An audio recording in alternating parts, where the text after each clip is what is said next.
c'est assez étonnant, mais une séance d'auto-hypnose de 20 minutes équivaut à 2 heures de sommeil nocturne.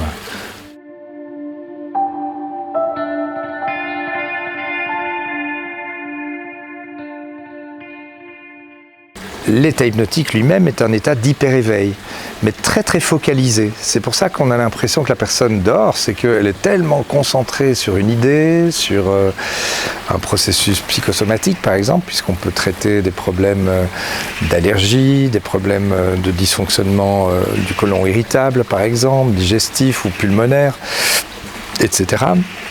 Un problème de peau aussi.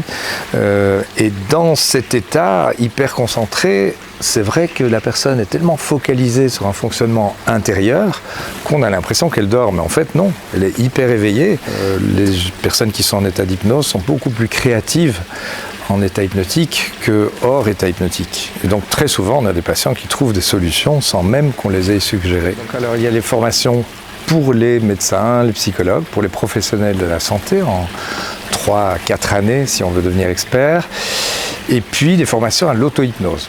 Et donc on a un cycle qui est très connu pour par exemple apprendre à mincir et à réguler ses pulsions alimentaires, qui s'appelle donc poids et pulsions alimentaires. C'est 10 ateliers au cours de l'année, il y en a un par mois.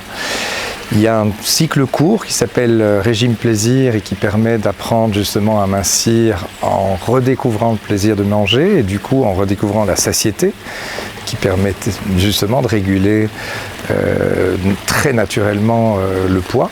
Donc l'idée c'est d'arrêter d'être dans une optique de restriction, de se réprimer ses envies ou sa faim.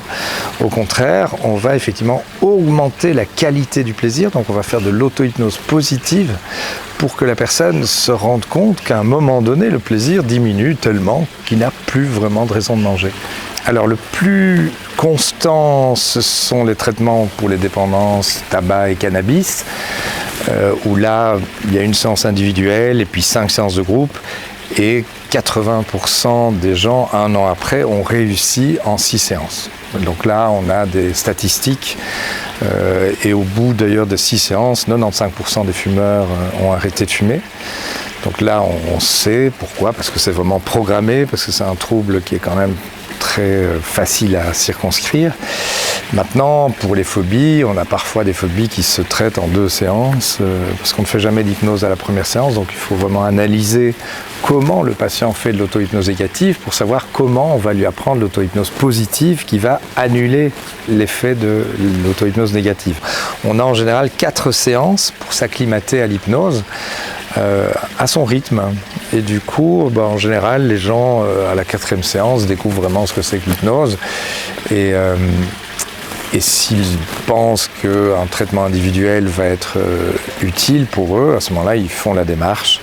Mais ils ont déjà appris l'état hypnotique, donc c'est un gain de temps et d'argent aussi, puisque ça coûte beaucoup moins cher de faire un atelier de 4 séances que de faire une seule séance individuelle.